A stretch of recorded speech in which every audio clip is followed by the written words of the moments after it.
దాదాపు 13,326 గ్రామ పంచాయతీల్లో గ్రామ సభలు నిర్వహించారు.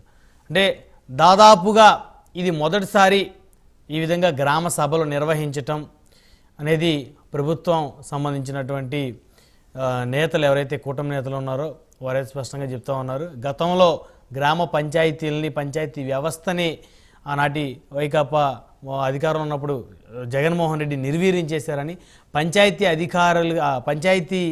సర్పంచ్లకు అధికారాలు లేకుండా చేశారని, ఇష్టానుసారంగా వ్యవహరించారని చెప్పేసి వారైతే మండిపడ్డారు.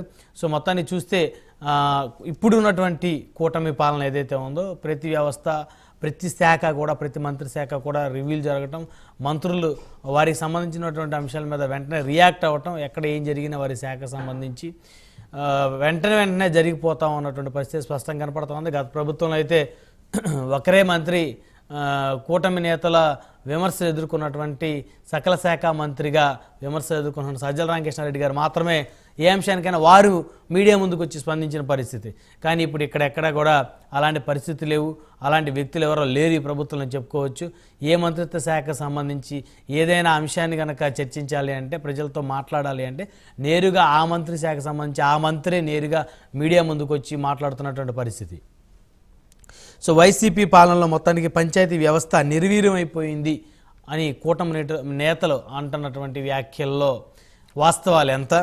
అదేవిధంగా లక్షల మందికి 1వ తారీఖునే పింఛన్లు ఇవ్వగలిగారు చంద్రబాబు నాయుడు గారు అంటూ డిప్యూటీ సీఎం పవన్ కళ్యాణ్ గారు ప్రసంగించారు. వారిని అయితే పొగడ్తలతో ముంచెత్తినటువంటి పరిస్థితి ఉంది. సో ఆయన దగ్గర నేర్చుకోవడానికి తానేమి చిన్నబోనని చెప్పేసి కూడా అన్నారు. తానేమి దాన్ని ఏదో నామూషిగా ఫీల్ అవ్వననేటువంటి వ్యాఖ్యలు కూడా చేశారు. సో దాదాపు 13,326 గ్రామ పంచాయతీలు అద్భుతంగా గ్రామ సభలు జరిగాయి. ఈ గ్రామ సభలు దేనికి ఉపయోగపడతాయి, మరి ఇది భవిష్యత్తు కార్యాచరణ ఏమిటి అనే అంశాలు చర్చిద్దాం. అదేవిధంగా ప్రభుత్వ భూములు కనుక కబ్జా చేస్తే ఊరుకోబోతున్నారు. బహుశా తెలంగాణలో హైడ్రా ఏదైతే ఉందో హైడ్రాకు కమిషన్ నియమించి ఎవరైతే అక్రమంగా బిల్డింగ్లు కట్టినటువంటి వారు ఎవరైతే ఉన్నారో మరి అవి కూల్చే ప్రక్రియ ఇక్కడ జరుగుతూ ఉంది. ఒకవేళ భవిష్యత్తులో మరి ఆంధ్రప్రదేశ్లో కూడా ఈ తరహా కమిషన్ ఏర్పాటు చేసేటువంటి పరిస్థితి ఉంటుందేమని అనుకోవచ్చు. సో పంచాయతీలకు పూర్వ వైభవం తీసుకొస్తానంటూ పంచాయతీరాజ్ శాఖ మంత్రి హామీ ఇచ్చారు. సో ఈ అంశాలన్నీ చర్చిద్దాం. పవన్ తెచ్చిన మార్పు ఏంటి, పంచాయతీరాజ్ వ్యవస్థలో తేవాలనుకుంటున్నట్టు మార్పులు ఏంటి అనేటువంటి అంశాలు చర్చిద్దాం. ఇదే వాటి హాట్ టాపిక్. ఈ హాట్ టాపిక్లో మనతో పాల్గొనడం కోసం మొర్రాబ్ సురేష్ గారు గజపతి నగరం నియోజకవర్గం జనసేన ఇన్ఛార్జి మనతో జూమ్ కాల్ అందుబాటులో ఉన్నారు. అదేవిధంగా కృష్ణారెడ్డి గారు రాజకీయ విశ్లేషకులు మనతో జూమ్ కాల్ అందుబాటులో ఉన్నారు.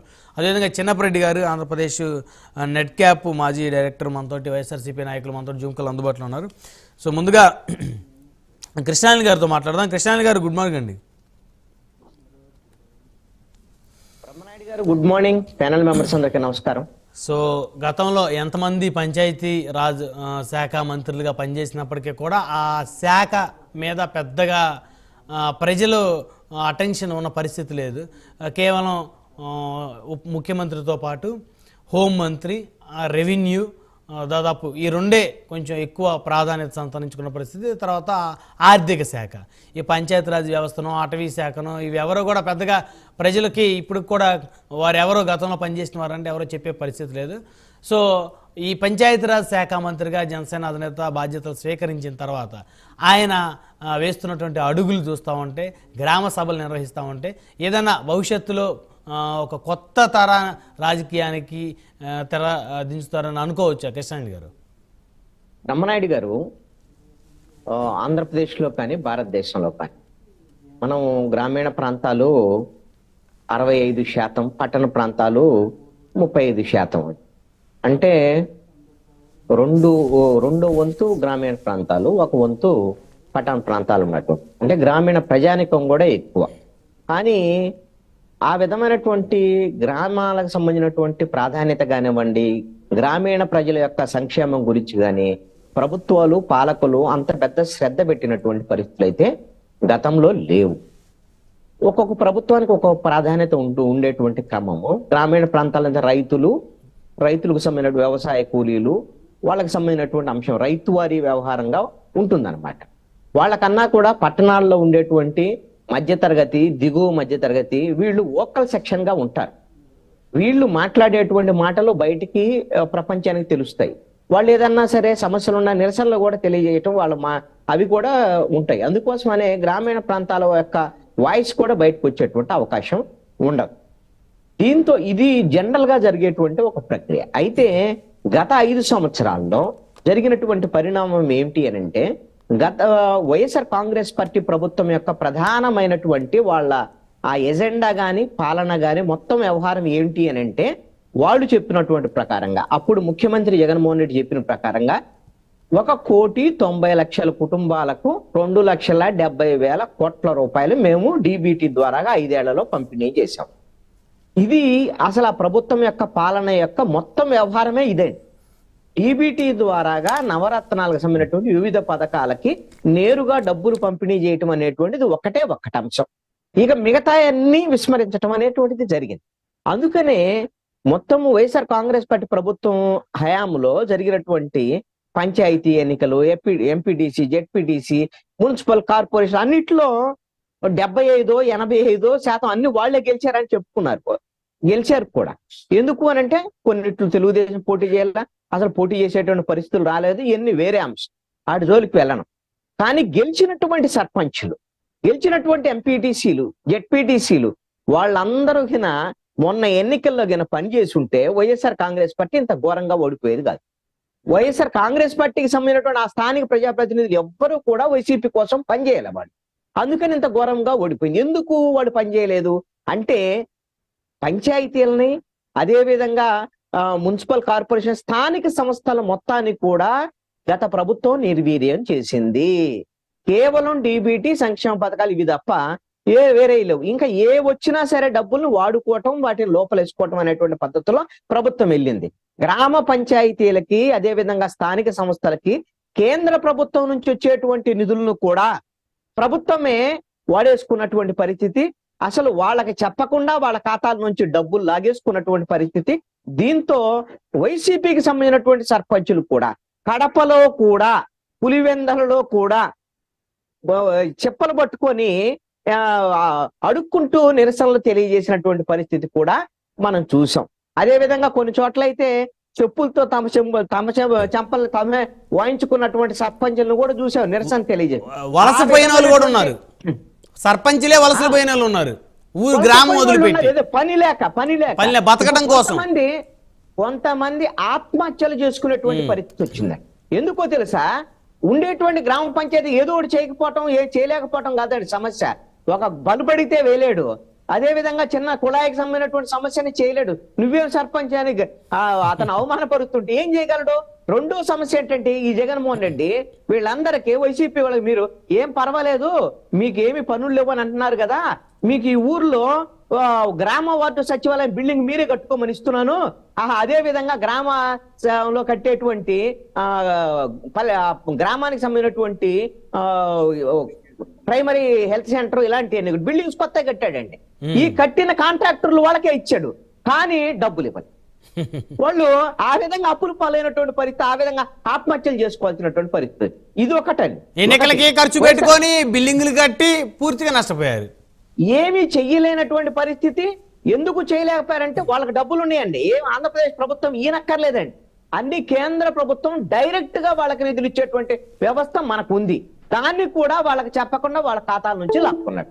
అందుకని ఈ ప్రభుత్వము ఇప్పుడు 13,326 గ్రామ పంచాయతీలకు సంబంధించినటువంటి దాంట్లో ఒకేసారి గ్రామ సభలు నిర్వహించి, గ్రామ పంచాయతీలకు ప్రత్యేకమైన హక్కులు, అధికారాలు ఉన్నాయి, వాటిని మేము గౌరవిస్తున్నాం అనేటువంటి ఒక సందేశాన్ని ఈ ప్రభుత్వం ఇచ్చింది. మీ హక్కులు ఎక్కడా కూడా హరించము, గత ప్రభుత్వం లాగా మీ హక్కులు మీకే, మీ నిధులు మీకే ఉంటాయి, కేంద్ర ప్రభుత్వం ద్వారా వచ్చాయి, సో మీరు స్వేచ్ఛగా పరిపాలన చేసుకోవచ్చు, గ్రామానికి మీరే పెద్ద ఇండికేషన్ ఇచ్చినట్టే కదా సార్? ఖచ్చితంగా ఇచ్చారండి మీరు. ఇది ఈ ప్రభుత్వము కనిపెట్టి గ్రామ సభలను కనిపెట్టడమో ఇవన్నీ కాదండి. మీరు ఒక అంశాన్ని గమనించండి, ఉన్నటువంటి అధికారాలను మీ అధికారాలను మీకే ఇస్తాము అనేటువంటిది ఈ ప్రభుత్వం చెప్తుంది. గత ప్రభుత్వం ఉన్నటువంటి అధికారాలను లాగేసుకున్నది. ఇదే తేడా. మీరు గమనించండి, మన రాజ్యాంగం ప్రకారంగా ఆర్టికల్ 73 ప్రకారంగా గ్రామ పంచాయతీలు, అదేవిధంగా ఆర్టికల్ 74 ప్రకారంగా మున్సిపల్ కార్పొరేషన్ లో గ్రామ సభలు నిర్వహించడం కానివ్వండి, అన్ని అధికారాలు మీరు ప్రజాస్వామ్యంలో చట్టసభలంటే ఒక దేవాలయంతో సమానం. అవును. దేశం అంటే పార్లమెంట్ అంటే చట్టసభ, అదే విధంగా రాష్ట్రం అంటే అసెంబ్లీలు, అదే విధంగా శాసన మండళ్ళు, శాసనసభలు. కానీ గ్రామం అంటే పంచాయతీ. అవును. దీని పంచాయతీకి ఉన్నటువంటి హక్కు, అధికారము పార్లమెంటుకి ఎంత అధికారం ఉందో, అసెంబ్లీకి ఎంత అధికారం ఉందో, గ్రామ పంచాయతీకి అదే అధికారం ఉందండి. ఎమ్మెల్యేకి ఎంత అధికారాలు ఉన్నాయో, ఎంపీకి ఎంత అధికారాలు ఉన్నాయో, సర్పంచ్ కూడా అదే అధికారాలు ఉన్నాయండి. ఇది ఆ రాజ్యాంగంలోని ఆర్టికల్ 243 క్లాజ్ 2A ప్రకారంగా గ్రామ సభలకు సంబంధించినటువంటి ఉన్నటువంటి అధికారాలను రాజ్యాంగం అప్పుడే పొందుపరచడం అనేటువంటిది జరిగింది. అయితే ఈ గ్రామ సభలు నిర్వహించాలనేటువంటిది రాజ్యాంగ సవరణలో 73, 74 ప్రకారంగా గ్రామ సభలు నిర్వహించాలి, ఎలా నిర్వహించాలి, ఎప్పుడు నిర్వహించాలి అన్ని నిర్దేశించబడ్డాయండి. ప్రతి సంవత్సరం 4 సార్లు గ్రామ సభలు నిర్వహించాలండి. జనవరి 2, అక్టోబర్ 3, ఏప్రిల్ 14, జూలై 1 ఈ 4 సార్లు కంపల్సరీగా మ్యాండేటరీగా గ్రామ సభలు నిర్వహించాలండి. సో ఆ సభలో ఏం చర్చిస్తారు సార్? ఆ సభలో ఏం చర్చిస్తారు, ఏం తీర్మానం చేస్తారు? కీలకమైనటువంటి 29 అంశాలు మేము చర్చిస్తారండి. ఓకే. 29 అంశాలు అవేంటి అనేది కూడా రైతులకు సంబంధించినటువంటి అంశాలు, అదే విధంగా కమ్యూనిటీకి సంబంధించినటువంటి హాల్స్, గ్రంథాలయం, పెన్షన్లు, అక్కడ ఉండేటువంటి సమస్యలు, అక్కడ ఉండేటువంటి మురుగునీరు సమస్య, లేకపోతే అక్కడ ఉండేటువంటి తాగునీటి సమస్య, ప్రజలు ఎదుర్కొనేటువంటి ప్రతి సమస్యలు, వాళ్ళ సేవలకు సంబంధించినటువంటి ప్రతి అంశాల మీద అక్కడ ఈ సమావేశాలు పెట్టి వాళ్ళ అభిప్రాయాలు తీసుకొని వాళ్ళ తీర్మానం మేరకు నిర్ణయాలు జరగాలండి. ఈ గ్రామ సభలు ఈ 4 సార్లే కాదండి, 4 సార్లు మాత్రమే కాకుండా ఆ గ్రామంలో ఉండేటువంటి 10 నుంచి 50% మంది ప్రజలు ఎప్పుడు కోరుకుంటే అప్పుడు సభ పెట్టాలండి. ఎన్నిసార్లు అయినా సభ పెట్టాలి. గ్రామ సభలకు ఉండేటువంటి ఒక అతి పెద్ద అధికారం ఏందో మీకు నేను అర్థమయ్యేటట్టు ఒక్క మాటలో చెప్తానండి. వైఎస్ఆర్ కాంగ్రెస్ పార్టీ మన ఇష్టం వచ్చినట్టు అన్ని చేయొచ్చు అని చెప్పేసి అనుకున్నది కదా గత ప్రభుత్వంలో. వైఎస్ఆర్ కాంగ్రెస్ పార్టీ అమరావతి ప్రాంతంలో ఉండేటువంటి 29 గ్రామాలను కలిపి ఒక మున్సిపాలిటీ చేయాలనుకున్నది. కొన్ని గ్రామాలని మంగళగిరి మున్సిపాలిటీలో కలపాలనుకున్నది, కొన్ని గ్రామాలని తాడేపల్లి మున్సిపాలిటీలో కలపాలనుకున్నది. ఏం చేయాలి మరి? దానికి గ్రామ సభలు పెట్టకుండా కుదరదండి. అందరి అభిప్రాయం సేకరించాలి. అది రాజ్యాంగం ఇచ్చారు, మ్యాండేటరీ. నువ్వు ఖచ్చితంగా దాంట్లోకి వెళ్ళి చేసిన తర్వాత గ్రామ సభలు పెట్టారు 29 గ్రామాల్లో. 29 గ్రామాల్లో ఉన్నటువంటి ప్రజలందరూ కూడా మాది మున్సిపాలిటీ చేయడానికి వీల్లేదు, ఇది రాజధాని, సిఆర్డీఏ పరిధి, మేము ఒప్పుకోమని తీర్మానం చేస్తే జగన్మోహన్ రెడ్డి ప్రభుత్వం కోక ముడిచి మున్సిపాలిటీని చేయలేకపోయిందండి.